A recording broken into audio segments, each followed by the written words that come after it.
Good afternoon, everyone. How you doing? Hope you're fine. Yeah, it's your girl Cecilia Karanja. Cecilia Karanja is the founder of Fertility Kenya. Fertility Kenya deals with persons struggling with infertility.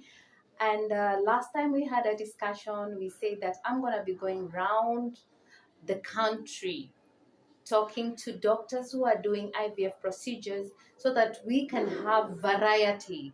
Yeah, so that we can have a taste of different doctors. Maybe we don't have so that we can also have the information that we need. There are so many people who don't know that there are other IVF centers. People just think of like one or two. So we want to have a taste of different doctors. So we are here today at Myra Fertility Clinic.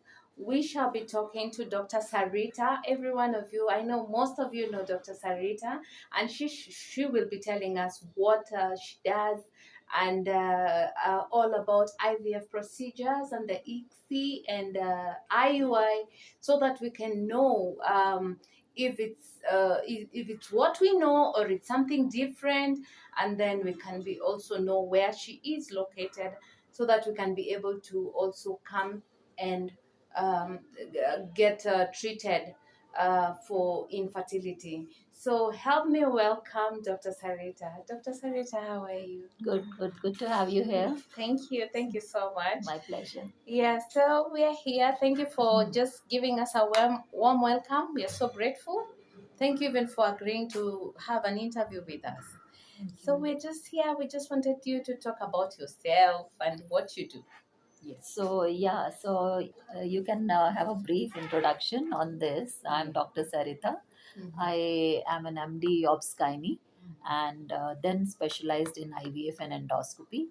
So I did my graduation and post graduation from India, from one of the largest hospitals in Asia, which is BJ Medical College, Ahmedabad, which is in Gujarat. It's the land of our Prime Minister Modi. So I did everything from there. And after that, I moved to Delhi again in a teaching hospital for 3 years. And then I went on to do my master's in IVF, and that was from Spain. And I've also done some fellowships from Cleveland Clinic as well as Germany, which are supposed to be the best institutes in the world. Wow, Dr. Sarita. All that Yeah. in your head? Yeah. Wow. And then, I'm here to, what I have learned to, give it to the people and Give it help to the them. people. Yeah. And thank you so much for even taking the opportunity to come to our country to bring your expertise here. Yeah. So Thank just you. let's just go directly to what we've come to do is let's talk about IVF. In your own term, what do you understand IVF is? See, IVF, what it stands for, I is in vitro fertilization, meaning normally egg gets fertilized by the sperm inside the body. But there might be some problems in a female or a male that they are not able to get fertilized inside the body, so we have to fertilize them outside the body, in vitro. That is called in vitro. So to explain to the people in simple terms, I will just give you a little brief. So that's the reproductive system of a female.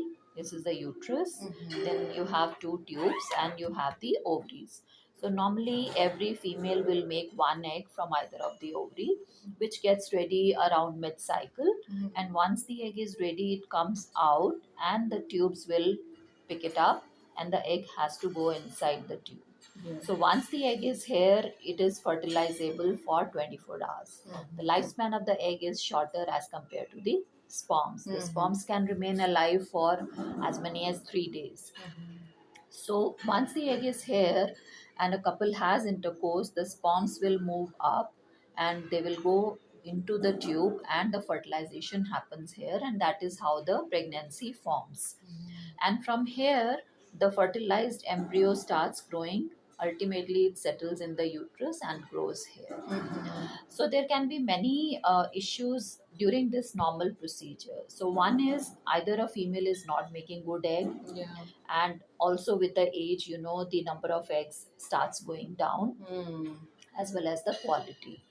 So one issue could be that, the other could be there could be some problem with the tubes. So if the tubes are blocked, obviously the egg cannot enter, and the egg gets fertilized only in the tube. Otherwise, it will go waste. So in Kenya, especially, I've seen there are a lot of tubal problems. It Yeah. could be because of the pelvic infections Yeah. or any kind of infections which can block the tube. So if the tubes are blocked, there's no way a woman can have a normal pregnancy. Yeah. She has to go through IVF. Mm. The other important thing is the sperm count. So we see, even I would say 40 to 50% of the problems are because of men, that the sperm, either the counts are low or the motility is less, so that the sperms are not able to reach the egg, or there is abnormal morphology. And then in Africa region especially, the fibroids are quite common. So per se, fibroids, it's not that always a fibroids will lead to infertility. If they are in the wall, if they are outside, then obviously they don't cause any problems.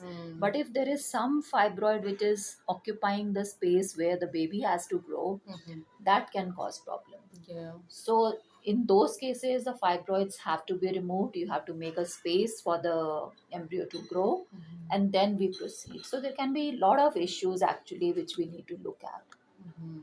So this is how a normal pregnancy forms. Yes. Now talking about IVF.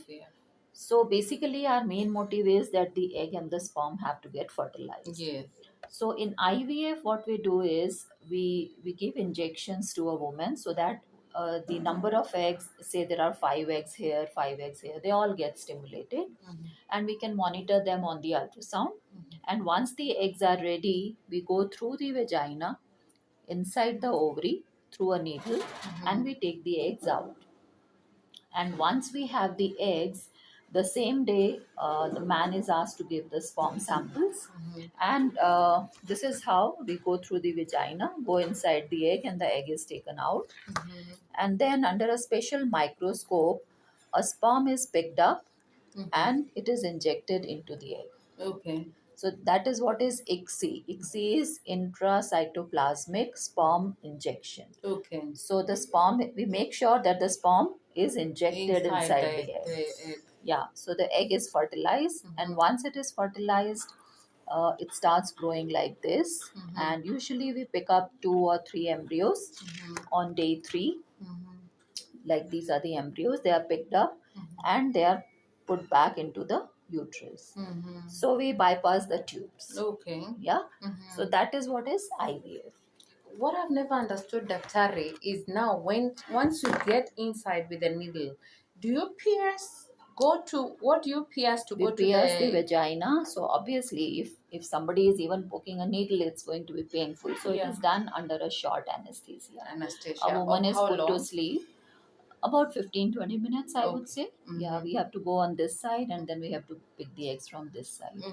So What do you pierce here to get into the there's a here? needle. There's a needle which goes. Yes. Yeah. So you how do you get to this point?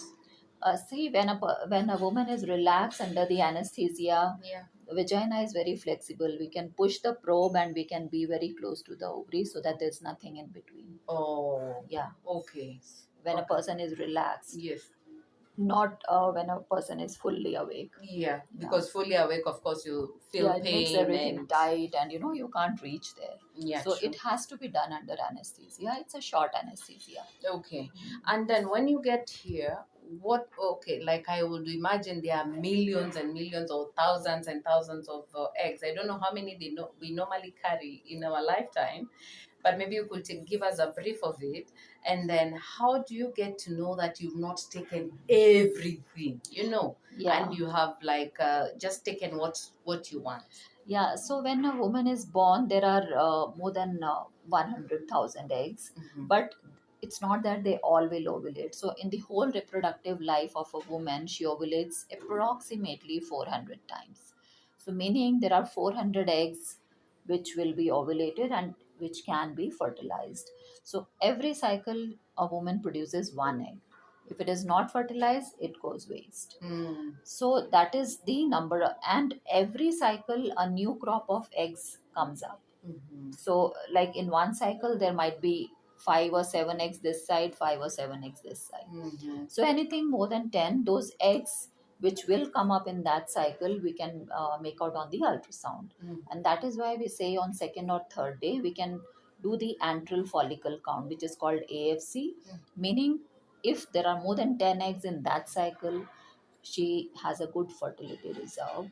And in that cycle, if we give her the injections, those 10 eggs will come up. So it's not that once we have taken out the eggs, all eggs are finished. It's a particular set of eggs that is going to come up in that cycle. Okay. So naturally, only one will come up, and the rest will disintegrate. They'll go atresia. But in IVF, we give the injection so that all those eggs in that particular cycle they come up. So suppose in one cycle I have taken out 10 eggs. In next cycle again a new crop of 10 eggs will come up. So if we give them the injections, we can take out more eggs. So that is what happens, nowadays in girls who are postponing pregnancy because of career or late marriage. We suggest that if a woman has not got married by the age of 32, 33, it's always a good idea to preserve your eggs. Yes. So not maybe sometimes you have to do 2 stimulations in 2 cycles. We stimulate, we take out the eggs, we freeze them, and then another after a gap of 1 or 2 months we can stimulate them again and take out more. So those eggs can be frozen for many number of years. Okay. Say she gets married at the age of 40 and she froze her eggs at 33. So those eggs are younger eggs. Yeah, they're younger. Yes. And the chances of pregnancy are very good even at that age. Okay. So the IVF results are mainly dependent on the age of the eggs. Okay. So, Dr. Harry, once you remove these eggs, you put them here. So, how do you determine that this is a good egg, this is a bad egg, and at what point do you fertilize for them to become embryos? Maybe you could explain to us that now that we are here. Just give us the information once you have removed them from us. Um, uh, how many growth, maybe depending on someone, maybe some can grow 20, some can grow 30. I've had some have grown up to 30. Is it whatever, what is it? And now there's some who remove one. So maybe give us that before now we go to now you have removed and what happens with that. See, so the number of eggs actually depends upon the age. The younger girls, they are most fertile, so they will have more number of eggs. And then in some patients like PCO patients, the polycystic ovarian disease patients, they also have too many eggs. But in those patients, because of the hormonal imbalance, the quality of eggs might not be that good, and so the percentage of fertilization in PCO patients is not very good. But generally, otherwise, if there is no PCO and a woman is young, the chances of fertilization is close to 70 to 80%. Meaning, if I have removed 10 eggs, I expect 7 8 good embryos if the other factors are not. So that happens in the younger age group. But as you know, as the woman grows, her number of eggs starts going down. Everybody is born with certain set of eggs. There's no way you can put the eggs back into the ovaries. So if we look at the older women, say 38, 39, 40, they might have few eggs, maybe 2, 3 or 4 eggs. And they are older. So their fertility reserve, which we can see by the ultrasound, and also there is a blood test known as anti-Mullerian hormone, AMH. So if the AMH is low, then it means the quality of eggs is also not very good as along with the number. So in those patients, the fertilization rates are also not that good. So out of 5 eggs, I might get 1 or 2 embryos. So it all is dependent on the age of the woman. Age is the most important factor. Most important factor. Okay. Now you have removed the eggs from us. You have put it here on the table. I will say in the table. What happens now? So once I have the eggs, see they are put in certain media, which has to be exactly which is in our body. Otherwise they won't survive.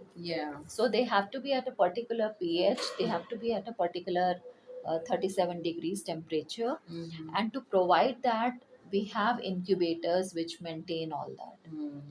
Now once we have the eggs, they are put in the incubators, and after 2 hours the embryologist will clean them to see whether they are mature or not mature, because sometimes some of the eggs might not have attained complete maturity, which we call M2 eggs. Which M2 eggs are the ones which are completely mature, and they are the ones which will be injected, which are fertilized. So once we have the eggs, we ask the man to give a The semen sperm. sample Mhm. by masturbation, Yeah. and then the semen sample is washed, the good sperms are separated, and then, so there are two methods. One is IVF, in which the sperm is not injected into each egg.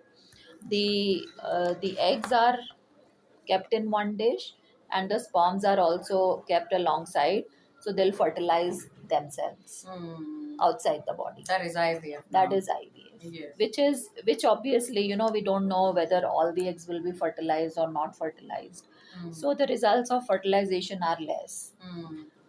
So to overcome this, nowadays what we do is we do the ICSI, but ICSI involves a expensive machine plus an expertise.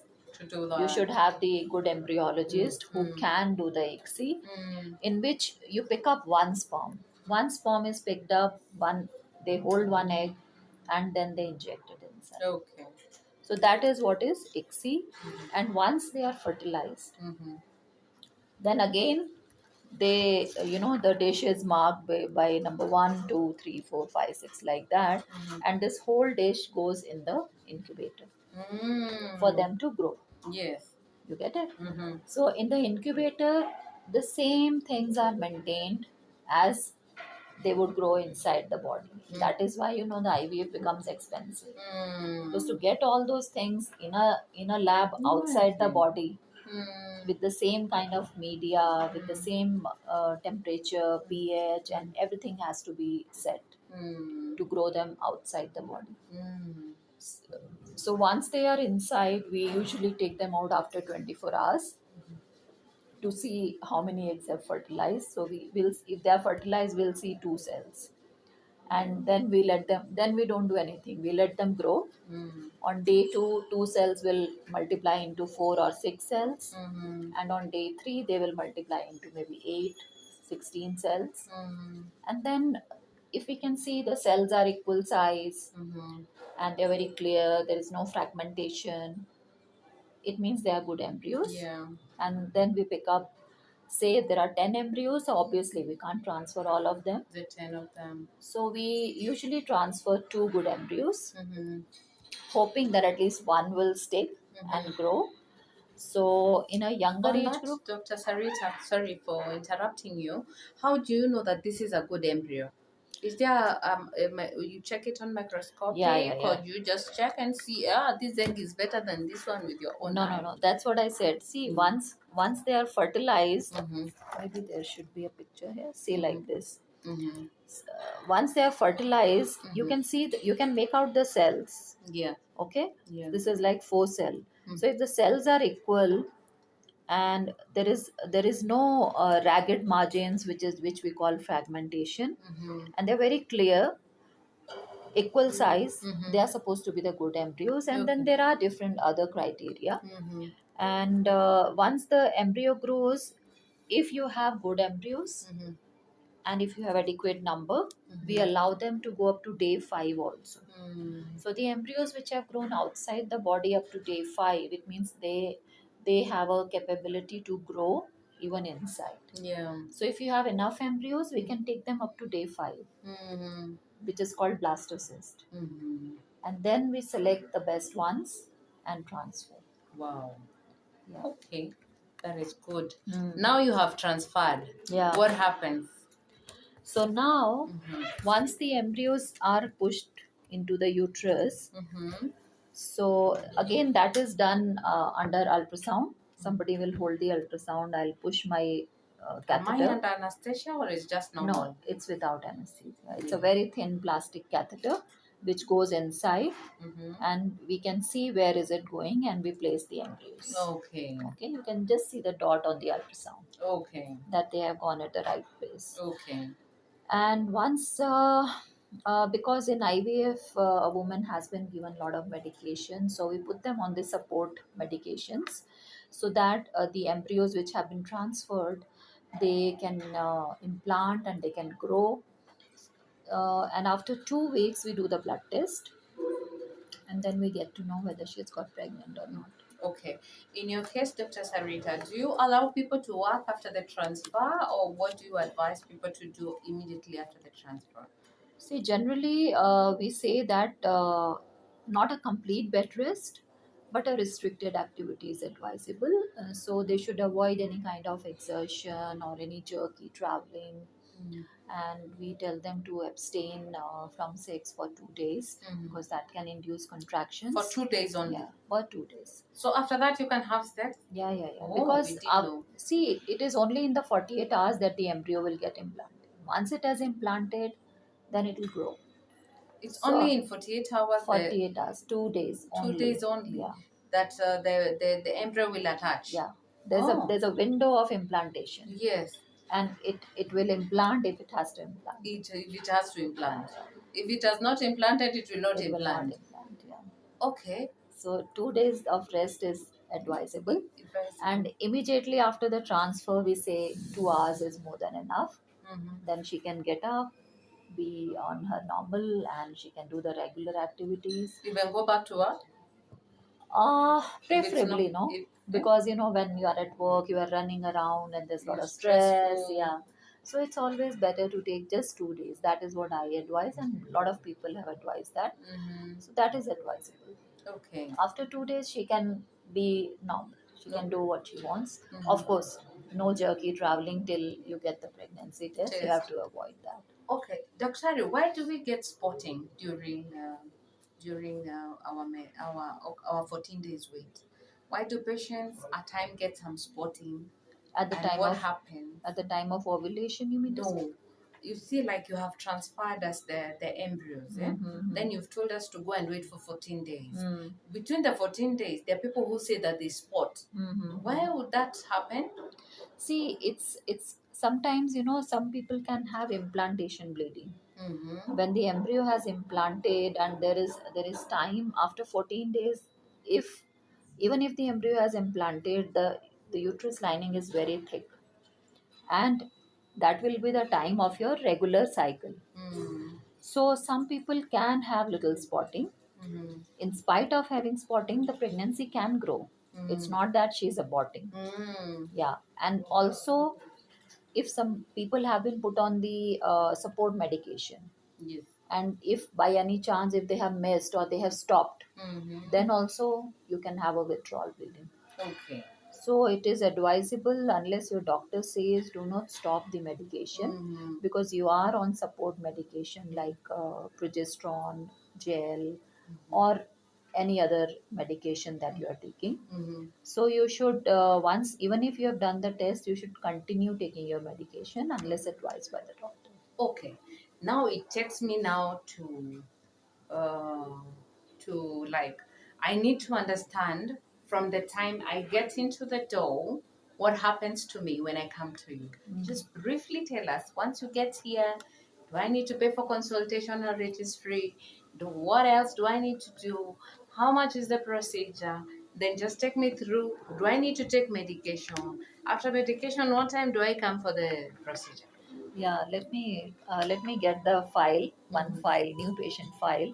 Okay. So as soon as a patient comes, Mm-hmm. you will be given a file in which Of we course, once have. they get in, they are welcomed. Yeah, They feel at home. yeah. Thank So you. my secretary will ask them, okay, welcome, and then she will give them a new file Mm-hmm. in which patient has to fill their names, age, the husband's name, age, what's the occupation, how long they've been married, Yes. and what is the sexual history, whether they are staying together all the time, or sometimes the husband and wife, they are working in different cities, how often they meet. So all these things, they are important. Mm-hmm. And then also we ask about their any previous history of pregnancy, like she has any pregnancy, or she has ever miscarried, if she has delivered, it was a normal delivery or a cesarean delivery. or if she has miscarriage, whether the cleaning was done or not. And then any other family history of diabetes, high blood pressure, any cancers, any surgeries done in the past, any treatments she has gone through, how are her cycles, whether they're regular, irregular, all those things. We, because all those things are important to, you know, look at her fertility reserve as well as the other factors. Okay. And whatever investigations have been done, we go through it, especially the thyroid, prolactin, and the estrogen, progesterone, FSH, etc. A lot of people come with AMH also. Now they know that AMH is a fertility reserve marker. So we note down all that in the file. And then, based on those results, we decide whether we have to start the investigations if they are too old. And so, for a female, we advise them these tests. These are marked here. So these are the tests for the female we usually advise: the thyroid, the hormones, the prolactin, routine sugar, Okay. CBC, and the viral markers, and one ultrasound I prefer to do myself The to look at ultrasound, the so that you're able to know if the uterus is okay or okay, not. and the ovaries, how many eggs are there. And for the man, we ask them to give a semen sample after 3 days of abstinence, so that we can know about the sperms and the routine viral markers. So Okay. these are a must for both the partners. Dr. Sarita, once a patient walk in, what happens?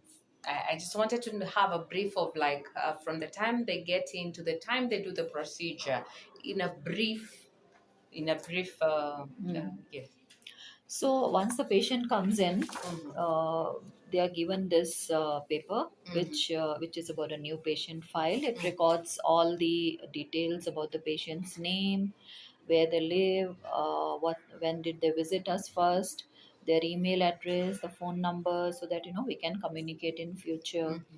The husband's name, age, what's the occupation, because these are important things to find out if there's any issue anywhere. Their sexual history, and they've been married for how long, whether they have used any contraception, they know the fertile period or not. And then what about her cycles, whether they are regular, when was the last cycle, any previous pregnancy histories or any miscarriages, and if she has any history of family history of diabetes, high blood pressure, any other disease, and their height, weight, blood pressure, etc. Everything is recorded, and the investigations which they have done, the any hormone tests which they have done, the AMH especially, which is the fertility reserve marker, the any tube testing if it has been done in the past, the ultrasound, and then there are some specialized tests which are required for patients who have had repeated miscarriages or repeated IVF failures. Any surgery, laparoscopy, hysteroscopy they have done. So everything is recorded.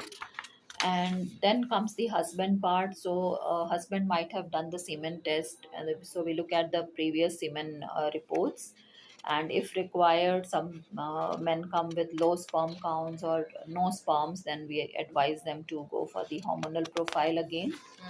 And the routine investigations for the male and female are suggested. And yeah, and then we mark like which are the factors which are responsible in the female, or it's a male factor, there's PCOD, or it is a tubal factor, or the eggs are less, whatever is there, we just mark that. And then I write down the treatment plan, Okay. that for this patient They need this one, yeah. Okay. And these are the tests which are required for the female: the hormone test and the viral markers. The ultrasound I do myself to check the uterus and ovaries. For the male, he's asked to give a semen sample after 3 days of abstinence, as well as the viral markers. So these are the basic things which are required for a male and female. Okay, what I wanted to know, like, how much will they spend for the test? Approximately 15 to 18,000. Okay, for the lady? For the both Both of them? both of 15 them. to 20,000. Yeah. Okay. Yeah. Next, once you've confirmed they're okay for the procedure, what happens? So now I take them for ultrasound and I look at the uterus and the ovaries, Mm. and we see if the eggs are okay or not. And I explain them that if the tubes are fine, if they have checked that the tubes are okay, the patient is young, and the semen count is maybe not very good, then we can advise them to go for a little cheaper option, which is intrauterine insemination, because it's not very expensive and we can time exactly when the egg is ready, and we can prepare the sperm and we can put the semen sample inside. Intrauterine, you mean IUI? IUI. Okay. Yeah. So the IUI is advised to people who are younger, who have good eggs, The tubes are open. tubes are open, The and sperm is okay. the sperm might not be okay. They might be, see, the normal count is up to 15 million. Mm. Some people have between 10 and 15 and 5 and 15. Mm. Then we can try IUI. But if it is less than 5, Mm. then obviously the IUI results are not very good. Then they have to go for IVF. So for IUI, how much do you charge for IUI? I charge approximately 55,000, which 55. includes the tablets, Mhm. the 6 days of injection, Mhm. the semen preparation, Mhm. the insemination, Mhm. and all the ultrasounds, because I will be calling them at least 3 to 4 times to see how the eggs are growing. Okay. So it includes everything for one cycle. Okay. Yeah. All right. Now we found somebody needs IVF. What happened? Yeah. So for IVF, see now, suppose a woman is aged, the number of eggs is not good, AMH is low. So then, we can't waste so much time because their egg reserve is limited. Mm. Say the sperm count is less, or they have already tried 3 4 cycles of IUI. In spite of everything normal, it has not worked. Mm. Then it is the time to move to IVF. Mm. The IVF procedure we have discussed already. So why we say IVF is the last resort is because it's expensive. Yeah, it is. And then in a older woman especially, we can't waste so much time, otherwise they will not be left with any eggs. And there comes a time that there are no eggs actually, and then obviously we have to go for the donor eggs. We don't want to go that way, but if there is no option, we have to. That's the only thing. Mm. So in IVF, as I said, we have to first grow the eggs. Mhm. So the injections, the hormonal injections which are given, they are expensive. So once they do the test, Daktari, you start them on medication or immediately you tell them to come after periods or what happens? Yeah. So the whether it's the IUI or the IVF, the treatment starts from the second or third day of the periods. Mm-hmm. From second or third day, we put them on the injections. Mm-hmm. I do the scan first. Let me get something, Daktari. Once I come in here, Yeah. you have done all the tests. I'm ready for IVF. So you've confirmed I'm ready for IVF. Yeah. So what happens from there? You tell me to go. I come back on the second day of Second the day. period. Yeah. Okay. Okay. Once you come on the second day of the period, Mm.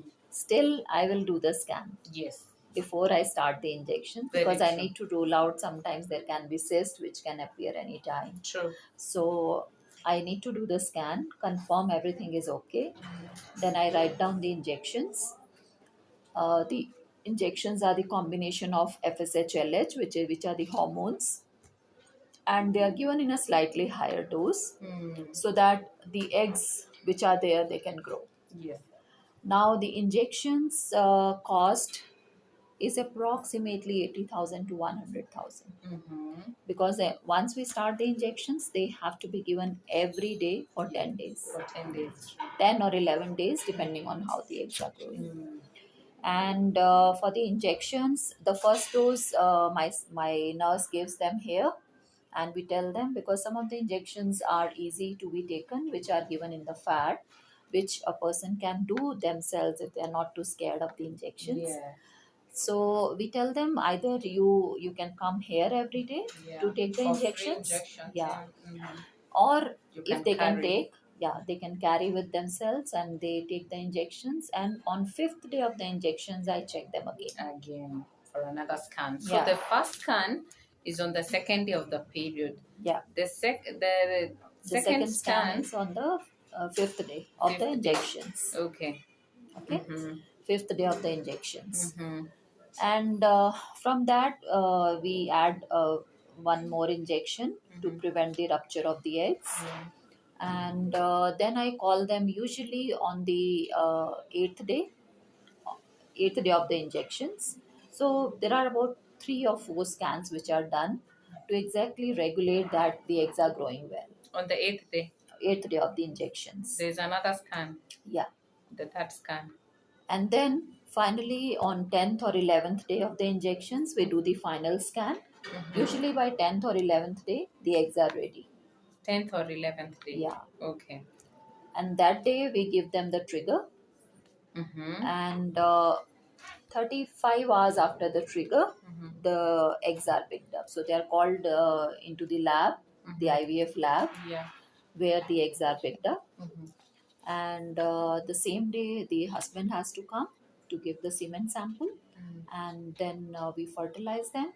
And depending on the uterus lining, Yeah.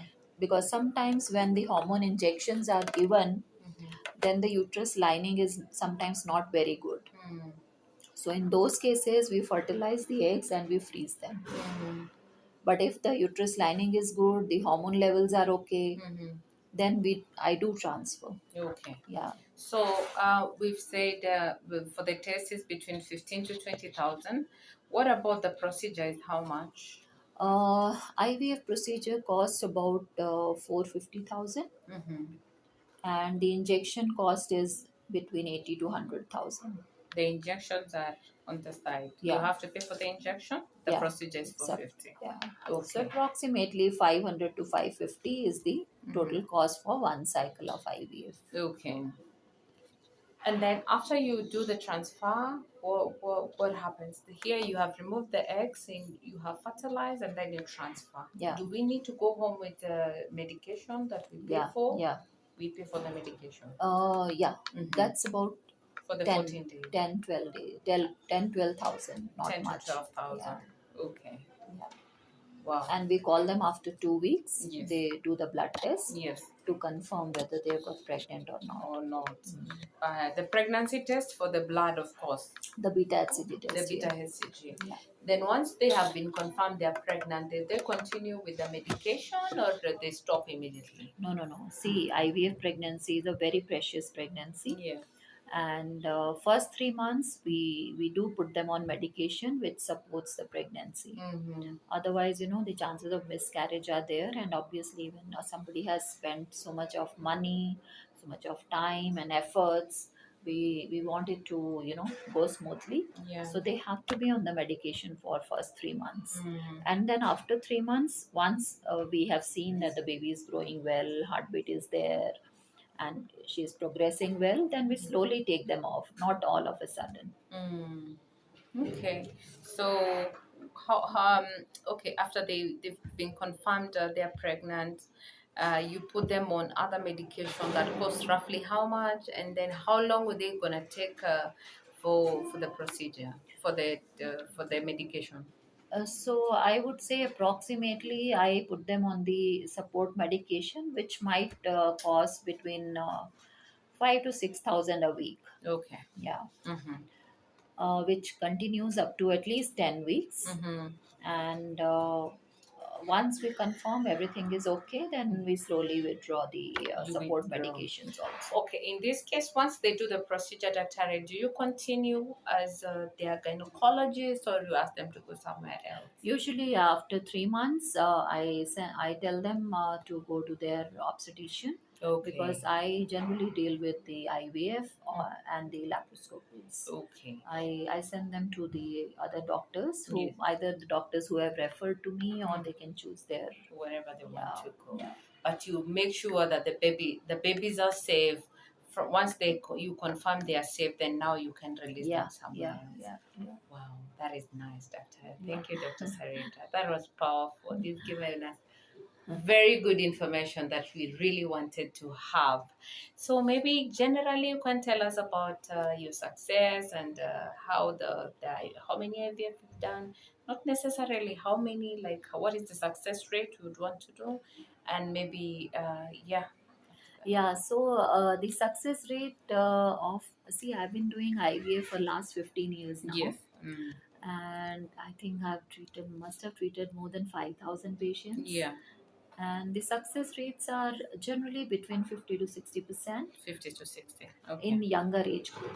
Mm-hmm. But if the patients are older, Mm-hmm. say 40 plus, then the success rates are maximum 30 to 35%, not more than that. Mm-hmm.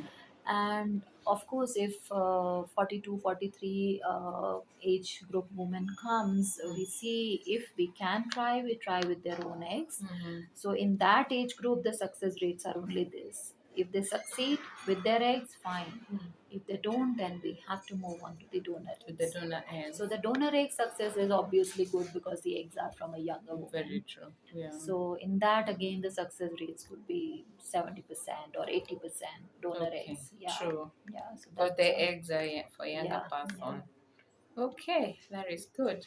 So give us like closing remarks and where you're located and yeah. yeah. So now I practice out of my clinic here at Third Parklands on in Doctors Park, 5th floor, which is just next to Aga Khan Hospital. So I do most of my work here, and I'm usually available every day from 10 to 4.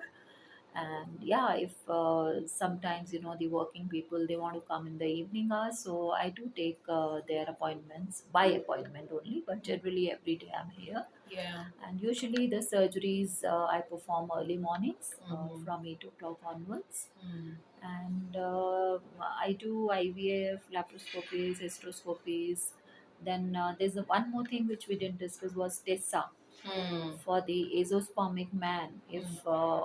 If we see that it is because of the obstruction, then we can directly take out the sperms from the testis, Mm. which is called TESA, testicular sperm aspiration. Mm. It is like same the on the IVF day when we take out the eggs from the female. The same day we do the a small surgical procedure to take out the sperms, which can be used for the IVF. So all those things also I do, Mm. and the results have been quite satisfying. Mm. And What is PESA? PESA is again a form of TESA. It's from the epididymis, Mm-hmm. the percutaneous epididymal sperm aspiration. That is called PESA. Mm. So it's like TESA, Mm-hmm. but usually a lot of people perform TESA. Tessa. Yeah. Okay.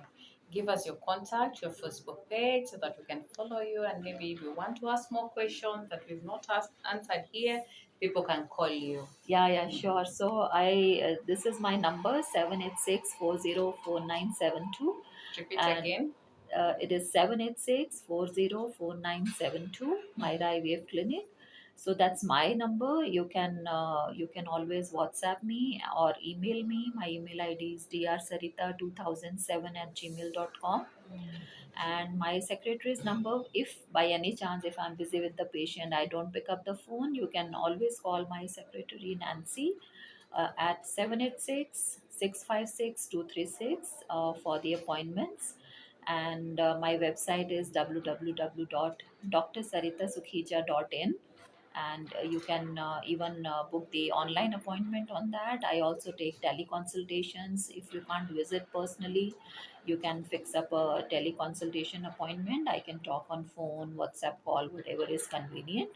And after the first consultation, a lot of things we can be in touch on email or even WhatsApp, and you can just come here for the treatment only, and most of the things can be done online nowadays. Okay. Thank Thank you. you. Thank Thank you you. so much, Dr. Keep Sarita. safe. Keep safe, all of you. These have been really hard times. Yeah. Corona times, no Yeah. traveling, nowhere, nobody. Mm. So, yeah, but that's why I think online things have developed a lot. Very true. So, although there are some things, especially in medical field, we can't do online, but yeah, the things which can be done, we are always there. Okay. Thank Thank you very you. much, Dr. Before I forget, do you take walk-in clients? Do you do appointments? Yeah. You We do. take We anyone. do. 10 to 4. If I'm here, Mhm. anyone who comes, I Mhm. will attend You to will them. attend to them. How much is the consultation? Forgot to ask. Consultation is 3,000. I've kept 3,000. very reasonable. Yeah. Okay. Yeah. Thank you very much, Dr. We are so excited to have Dr. Sarita, who've given us a lot of information about IVF procedure. Now you know we can come to Myra Clinic, just here in Third Parklands, just next to Aga Khan Hospital. You'll see Dr. Spark. Fifth floor, then you will see Myra Clinic. So asante sana daktari. Thank you for the information that you've given us. And I know my people, you'll be coming. I've not done any negotiation for the consultation, but I know I'll do that and we will get it. Yeah, Thank you, sure, daktari. sure. You're Thank you. most welcome. Thank you. I It's will my come and pleasure. we'll do that, and then my people can just be coming for free consultation. Yeah, sure. Yes, that's how. No Thank you so worries. much, my people. May God Thank you. bless you. Keep safe, like Dr. Ray is saying. Until next time, love you always. Mwah. Thank you.